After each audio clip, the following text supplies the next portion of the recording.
Amigos de Radio Victoria, ojo con eso, televisión. A partir de este momento vamos al ping-pong hemisférico número 137 desde Lima, Perú, con el profesor Luis Núñez. Pero adelantándoles que esta es una producción de Invirne Corp en alianza con Benamérica, con la Escuela de Gobernanza Benjamin Franklin y con Reporte Confidencial. Bueno, la violencia política, digamos que es el fundamento del tema de hoy, porque es que en Venezuela están ocurriendo cosas que ya son desquiciantes. Ecuador pasó por un trauma serio, al final pues pudo elegir supuestamente a un presidente que no sabemos si se normalizarán las cosas. Y Guatemala pues en la misma tónica. Argentina, bueno, ya sabemos a quién se escogió y qué pudiera pasar.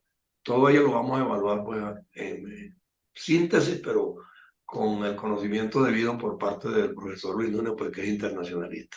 Así que adelante, profesor. Muchas gracias. Realmente, si yo tuviera que decirlo en lenguaje peruano, yo estoy 24/7, se dice aquí, a los que estamos pendientes de las noticias las 24 horas, los 7 días de la semana, ¿no? A pesar de ser politólogo e internacionalista, si hubiera tenido una tercera carrera, sin duda sería el periodismo. Bueno, Estoy muy atento a las noticias.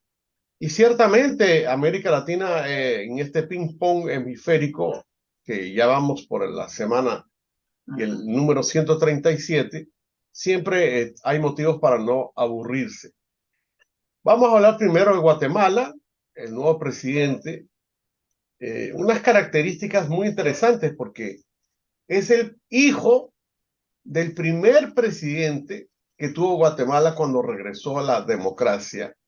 Y estoy hablando de que su padre fue presidente de Guatemala hace 80 años. y de muchos méritos. Tiene muchos méritos, es un dato interesante.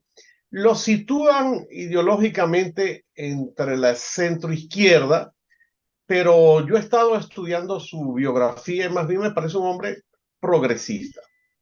La candidata que perdió, que era esposa de un expresidente de la República, creo que hasta aquí llegó porque ya era la cuarta vez que intentaba hacerlo. Y yo lo que espero es que el presidente ponga término a esta fama de que Guatemala es un país corrupto y que nadie da 2 centavos por él. Yo creo que siendo la nación más poblada de América Central, hay mucho que hacer. De hecho, hay un grupo de empresarios que por fin ha descubierto que deberían invertir en educación cívica y van a lanzar un plan en Guatemala de educar al ciudadano y al votante. Ojalá otros países Esa es nuestra adhieran. bandera y usted lo sabe que esa es nuestra bandera. Así es, esa es la bandera de este canal y de este grupo de conglomerado, eh, grupo de personas que tenemos la mejor intención de hacer docencia y decencia, porque eso es Así lo que es. andamos buscando Sí, y lo que señor. estamos haciendo en el Perú. Así que le deseamos la mejor de las suertes al nuevo presidente de Guatemala. Los periodos presidenciales son cortos, hay mucho que hacer siempre y a veces uno no sabe dónde comienzan las cosas urgentes y dónde terminan las cosas importantes. Sí. Y Dicho abogando, esto, hablemos de... abogando, profesor, que los restantes Sí, países que practican la democracia de alguna manera le den una mano a Guatemala para que se encarrile debidamente. así es, y estamos para ayudarlos en eso. Vamos a ver el caso de Ecuador. Eh, Muy interesante el resultado. Un primer detalle que me gustaría señalar, a pesar que por supuesto no apoyo la corriente del señor Correa, debo celebrar que por primera vez veo en esta elección caras nuevas que me refiero, gente joven participando en política. El candidato Villavicencio, lamentablemente asesinado, acababa de cumplir 50 años, pero tanto la candidata Luisa como el candidato Novoa son gente joven, gente con experiencia en el Congreso, o sea, en la Asamblea, y que ahora van a tener una interesante campaña electoral hasta la segunda voz. Y que Bueno, sepan lo gravoso que es el populismo extremo. y la señora señora Luisa es especialista en populismo porque lo hereda de su padre político, el expresidente Correa.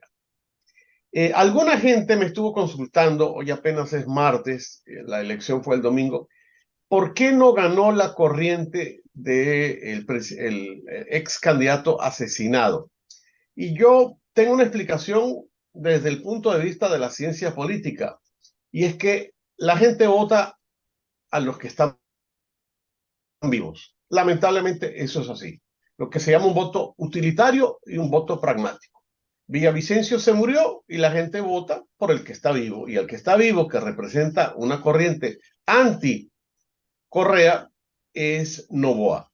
Noboa es un chico joven, tiene 35 años recién cumplidos, que es lo que manda la Constitución para aspirar a la presidencia de la República en la mayoría de nuestros países, y es hijo de un empresario al que yo conocí cuando estuve en Guayaquil, muy importante, ha sido alcalde de Guayaquil varias veces, una persona con muchos recursos económicos, pero también una persona muy inteligente. Está presentando a su hijo, ahora que él está retirado prácticamente de la política, apostando a caras nuevas.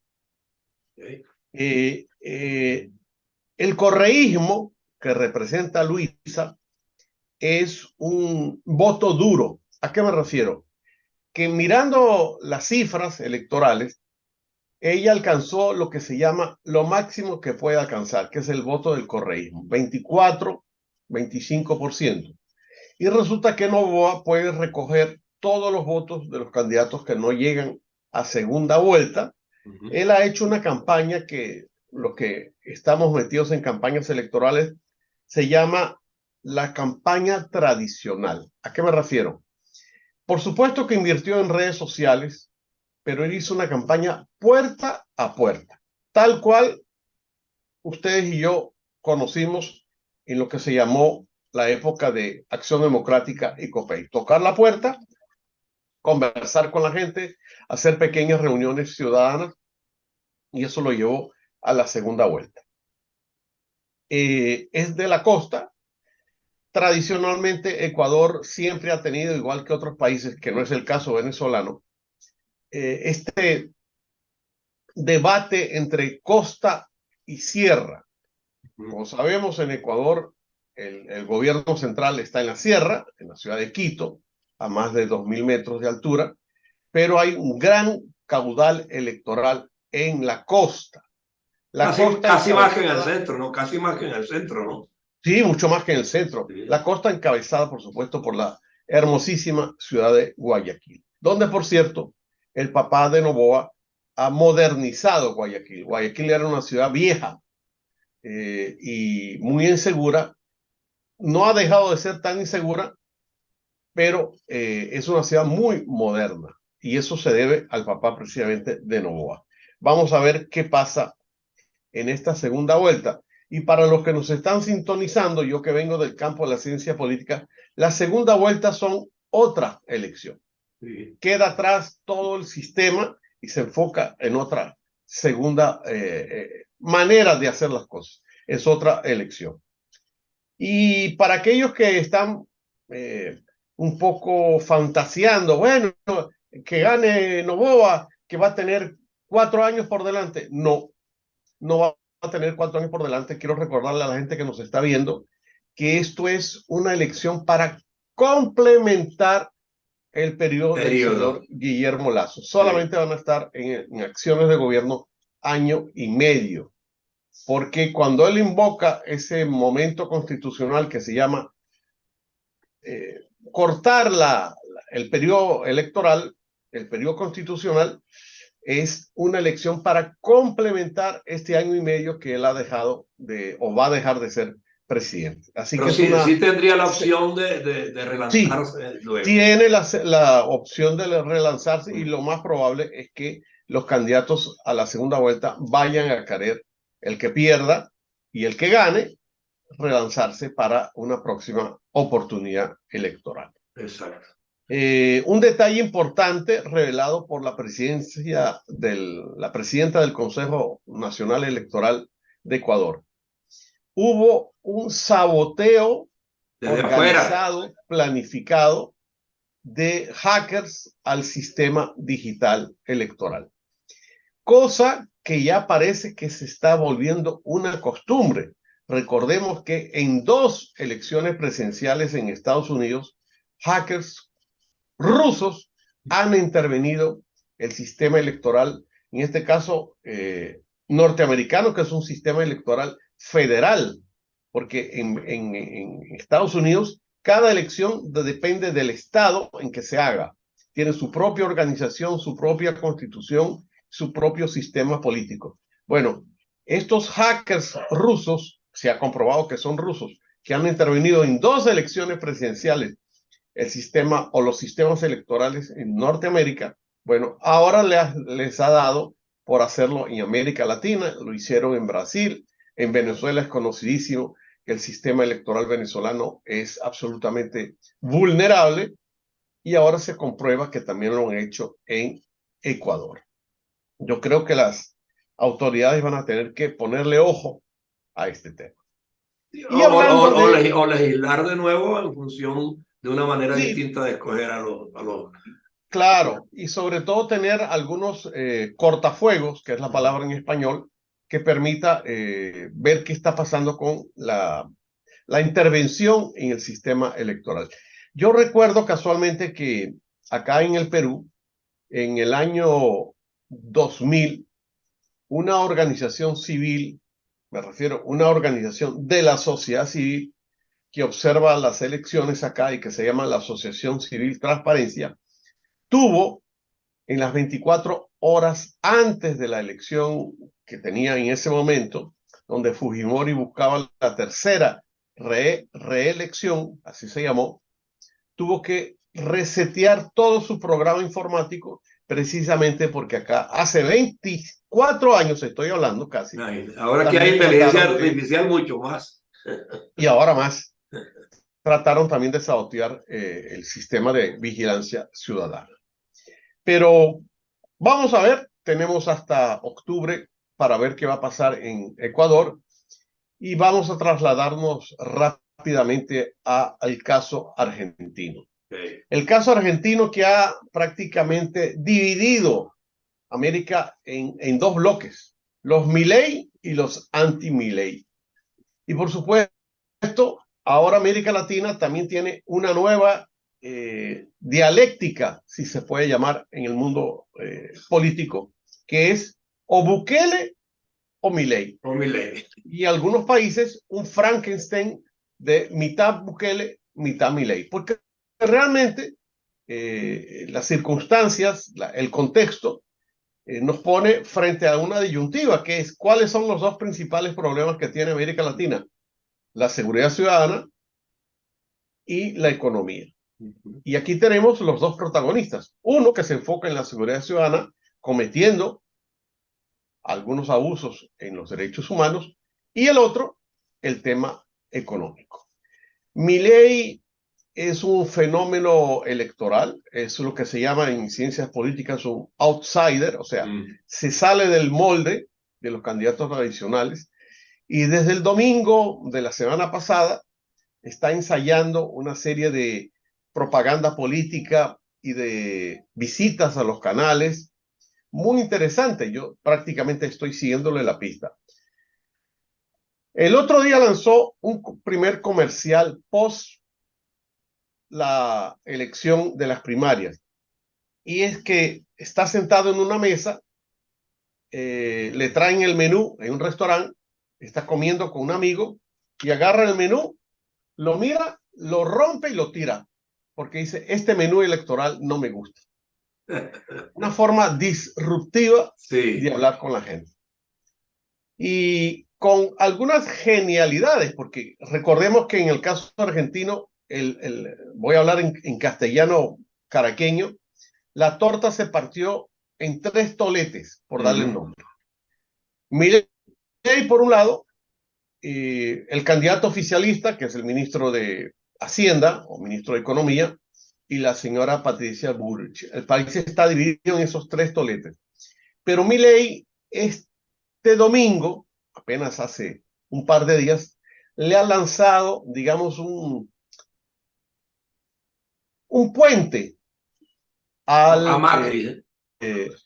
sí, a Macri, digamos, es un puente como lanzar una boya a lo que representa a la señora Bullrich, que es la tercera candidata. Y es decir que él cree que el presidente del partido de la señora Bullrich, que es Macri, pudiera ser un embajador itinerante que de alguna manera, siendo él muy simpático, ha sido presidente del Boca Fútbol Junior, sí. de Argentina, es un empresario muy conocido, dice, yo pondría a Macri a ser una especie de embajador itinerante para levantar la imagen de Argentina. Y esa propuesta ha caído muy bien, con lo cual el gobierno está vuelto loco porque no sabe qué hacer con su candidato, que por supuesto, cada vez que el dólar aumenta y la inflación aumenta, por supuesto, el candidato Massa recibe votantes en contra. Va a ser una campaña corta, pero muy interesante a ver realmente lo que va a pasar en las elecciones argentinas.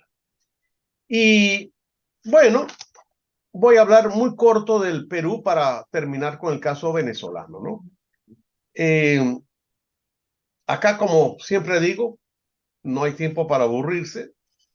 El 2017, el presidente Pedro Pablo Kuczynski creó una figura llamada la Autoridad Nacional para la Reconstrucción con Cambios. Ustedes dirán, ¿qué nombre tan raro es? Lo que pasa es que el 2017 empezaron los fenómenos climatológicos en el norte del Perú. Y la burocracia acá es paquidérmica, muy lenta.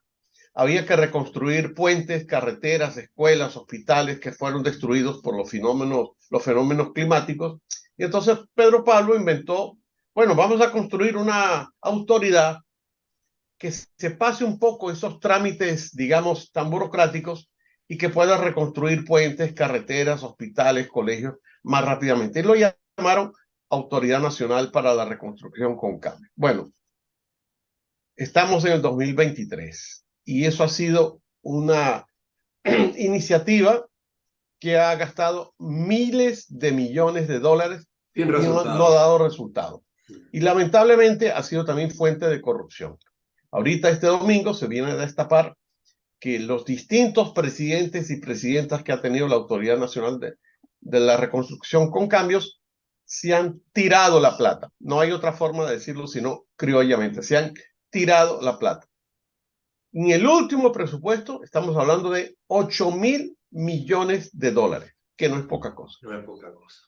Hay gente presa y esto va a ver qué va a suceder en las próximas semanas sobre la autoridad. Lo más probable es que esta figura sea eliminada porque cada vez que hablan de autoridad de reconstrucción con cambios, la gente inmediatamente lo vincula a la corrupción.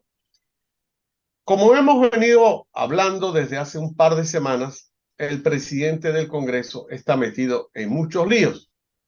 Ayer se volvió a descubrir otra mentira.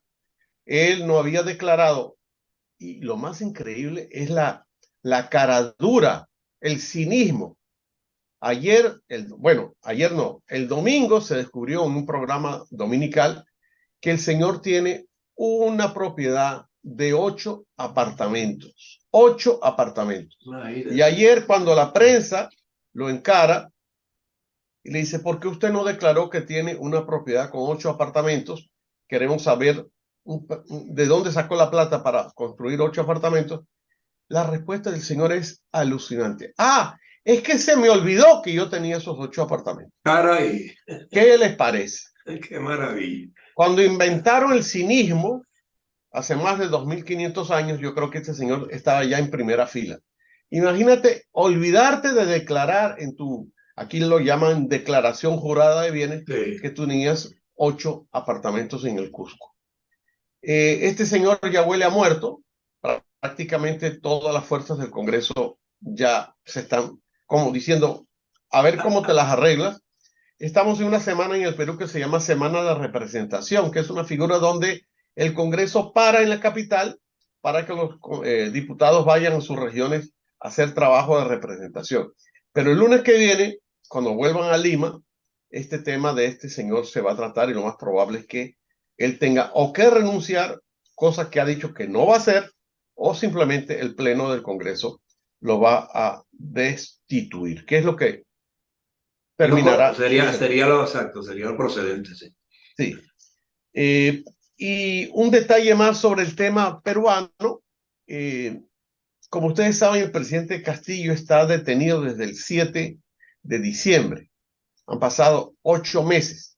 Ha cambiado, voy a dar la cifra exacta, ha cambiado de abogado 23 veces. Pero ayer hay un elemento nuevo que se ha dado, que es que definitivamente se ha no descubierto, porque ese tema ya venía tratándose hace tiempo, se ha comprobado de que efectivamente hay más de 100, atención con la cifra, más de 100 elementos de prueba contundente de que el presidente Castillo cobraba por los ascensos militares y policiales. Imagínense. Era una sospecha. Antes era una sospecha. Ayer ya se comprobó que hay 100 elementos que demuestran que el presidente cobraba un cupo para ascender a las personas. A partir de teniente coronel ya había una cifra. Eso era como ir al mercado, decir cuánto cuesta esto, aquí tiene 5 soles, 8 soles, 10 soles. Aquí él cobraba en miles de dólares el ascenso militar.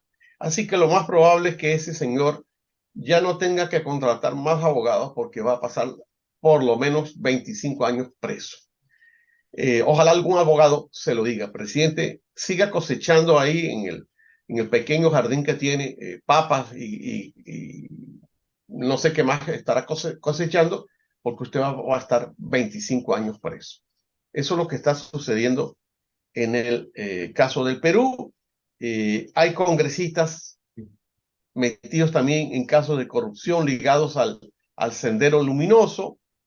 Yo voy a tratar del día jueves explicar algo, porque mucha gente me contacta en redes y me dice, pero ¿cómo es eso de que Sendero Luminoso está todavía en el Perú vivo? Voy a dedicarle el programa del jueves a Sí, este tema para sería que usted pueda, interesante. porque es un tema un poco largo y tiene varias aristas. Sí. Y vamos a terminar con el tema venezolano. Parece que en Venezuela, en las farmacias, los chavistas y maduristas acabaron con las pastillas para la diarrea. ¿A qué me refiero irónicamente?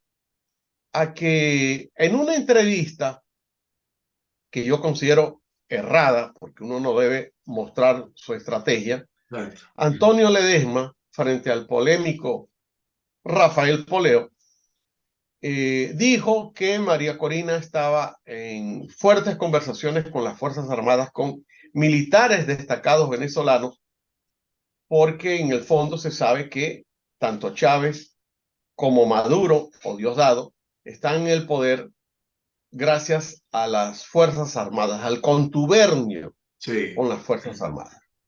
Y una declaración infeliz, porque Ledesma no debería haber dicho eso, ha levantado polvareda en el gobierno para que Diosdado y para que el propio Maduro se hayan dedicado ayer y hoy. Se están regodeando, se las puso en bandeja de plata.